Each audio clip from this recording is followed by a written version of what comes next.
The mission Keys in Halo Combat Evolved should have been something incredible. A desperate attempt to free Captain Jacob Keyes from the clutches of the Flood. Its setup is one of the most exciting in the entire campaign, but unfortunately in gameplay terms, it falls a little flat. And in this video, I'm going to take a closer look at the good and bad of one of Halo's most disappointing missions. But first, as always, here's the story so far leading into the start of Keys. After a Covenant attack on the ship the Pillar of Autumn, Super Soldier Master Chief and his AI companion Cortana crash land on the ring world known as Installation 04. Having rescued the Autumn's captain, Jacob Keyes, from the Covenant ship the Truth and Reconciliation, Keyes reveals that the Covenant believe the ring to be a weapon of some kind and sends Master Chief to find its control room, while he takes charge of a separate squad who go in search of a weapons cache. After finding a map leading to the installation's control room, Chief and Cortana make their way to it, at which point Cortana discovers that the weapons cache Keyes is searching for isn't what it seems, and that the facility in question in fact houses something far more sinister. Master Chief races to stop Keyes, but he is unfortunately too late, as it's revealed his squad were ambushed by a terrifying new foe known as the Flood. As the Flood begin to devastate the ranks of human and Covenant alike, the monitor of the installation, 343 Guilty Spark, teleports Chief to Halo's library, and after battling through wave after wave of Flood, the pair are able to secure the activation index which Guilty Spark says can be used to stop this new parasitic threat in its tracks. Returning to the control room, however, Cortana reveals that Halo itself is the failsafe against the Flood, and that using the activation index would not only destroy them, but all sentient life in the galaxy. Chief and Cortana instead decide to detonate the crashed Pillar of Autumn's fusion reactor to destroy the ring, and so the pair return to the Truth and Reconciliation where Keyes is located, with the goal of perhaps rescuing the captain, or at the very least securing his neural implant so they can then detonate the Autumn, which marks the start of Keys.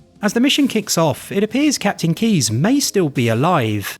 I've got a good lock on Captain Keyes' CNI transponder signal. He's alive, and the implants are intact. There's some interference from the cruiser's damaged reactor. I'll bring us in as close as I can. And I love this little moment immediately after.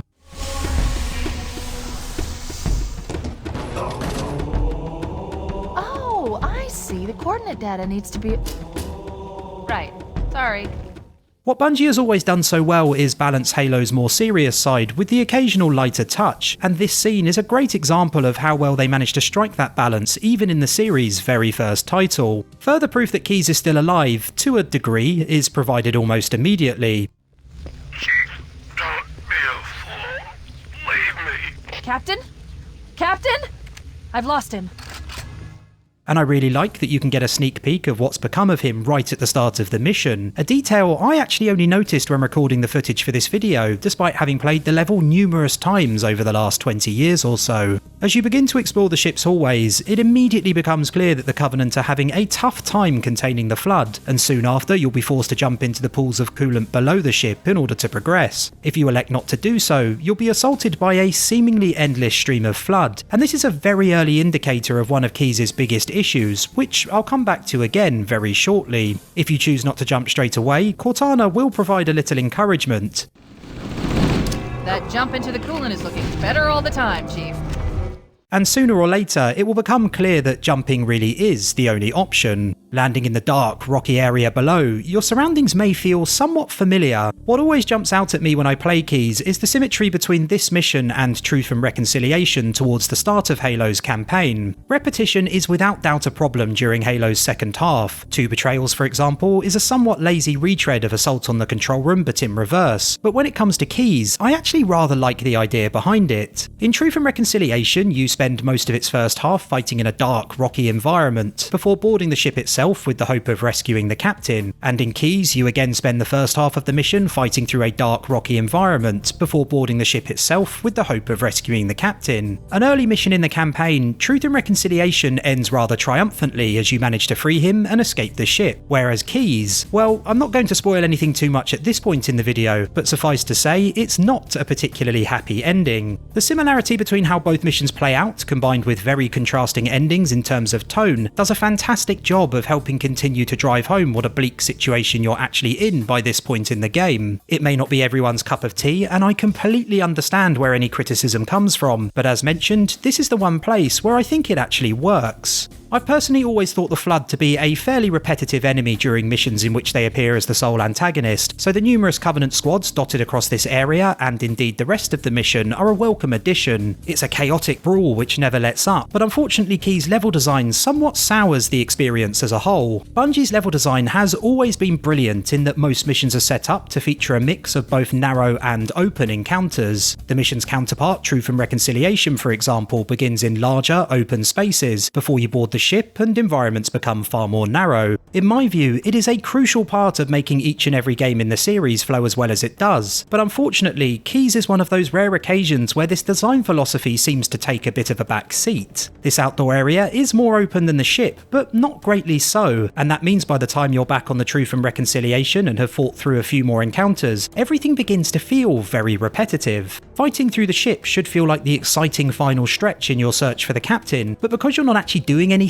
particularly different from the rest of the mission, it ends up falling quite flat. I do also have a second issue as well, which is more a question of personal preference, but I also think this area could have been a little brighter. The Flood tend to come from every direction, which can be difficult enough to handle, and combined with the lack of light, which often makes it difficult to see them before they're right on top of you, I find this section not to be claustrophobic, but instead frustrating. Oh, and who can forget about the endless wave of Flood which spawn in the exact same place time and time again before slowly walking towards a pair of hunters. As previously mentioned, the seemingly infinite amount of Flood encountered during this mission are a real problem, and their inclusion is made particularly obvious here if you just stand back and wait. It's a poor addition that really highlights the issue and didn't need to be there at all. After fighting your way to the grav lift, you once again board the ship. The first thing you'll likely notice is the piles of Covenant bodies, some of which look like they've been dragged purposely to where they now lie, and as you continue to explore, you'll find more in nearby hallways as well. Cortana even makes note of it.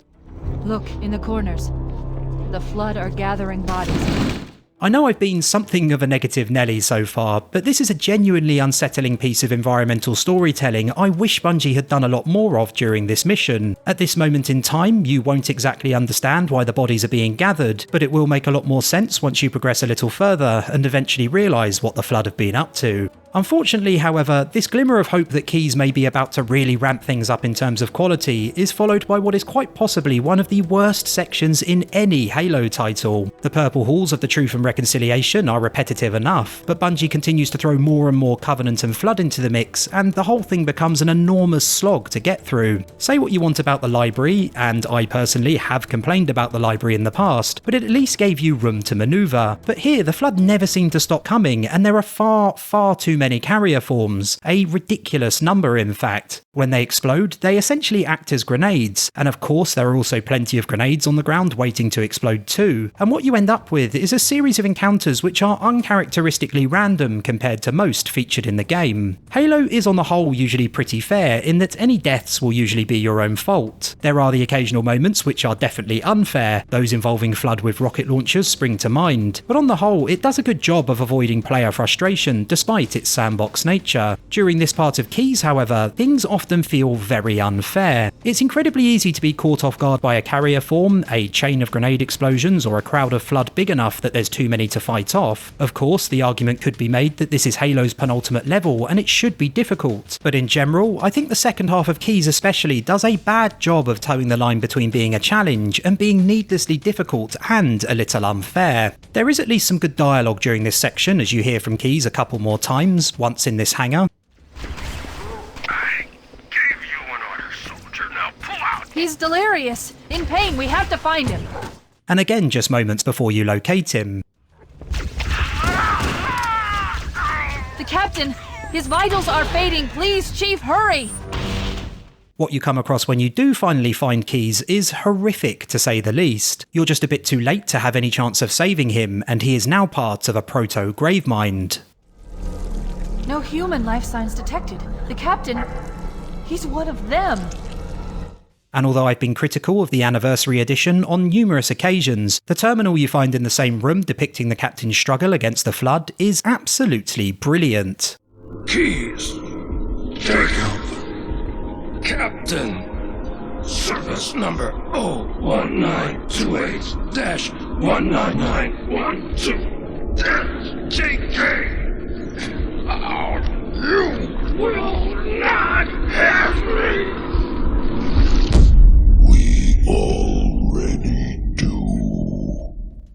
These scenes are perhaps the most shocking in the entire game, and it demonstrates that any character, no matter their importance, can be killed off at any time. It's a fantastic climactic moment, which makes the fact the rest of the level is so mediocre very disappointing indeed. After Master Chief has secured the captain's neural implant, Keyes unfortunately very quickly lurches from the sublime to the ridiculous. Lots more Flood arrive on the scene, as well as the Covenant strike force sent in to clear them up. And if you thought the carrier forms and grenades were bad enough before, you now also have to deal with grunts carrying fuel rod cannons as well. Fuel rod cannons which also explode once the grunt carrying them has been dispatched. A rather obnoxious feature given the issues the mission already suffers from. Once you fight through the Flood and Covenant surrounding the room the captain is in, the mission does thankfully let up a little, and the final few encounters are a bit more forgiving than those leading up to the big reveal. And after a few more battles, you'll come across a number of Banshees, and after commandeering one, Keyes draws to a close. I mentioned the Anniversary Edition's brilliant terminal a little earlier, and I do have a bit more praise to give it. I'm generally not a fan of what it does with the game's graphics, and there are numerous examples of it actually changing the tone in certain parts of the game, but one area where I do think they work really well is during the outdoor section near the start of Keyes. They're still generally somewhat over-designed, but it's not as bad as the Covenant ship later on in the mission, which I don't like much at all, and the increased visibility afforded to you is no bad thing in my books. The model used for the proto-Gravemind is also suitably disgusting, with human faces covering its mass, but I think the overall change of colour and the busyness of its design means on balance I still prefer the original version. The thing I find disappointing about Keyes is that it could have been so much more. In story terms, it's a very dark affair, and while some may criticise how similar it is to Truth and Reconciliation, in my view that actually works in its favour. Is it the worst mission in Halo Combat Evolved? Probably not, but I can't help but think that if Bungie had a little more time to focus on the mission, it could have been so much more. Thanks for watching the video, boys, girls and Spartans. If you had a good time, do consider liking, subscribing and letting me know your thoughts, and hopefully I'll see you all again soon.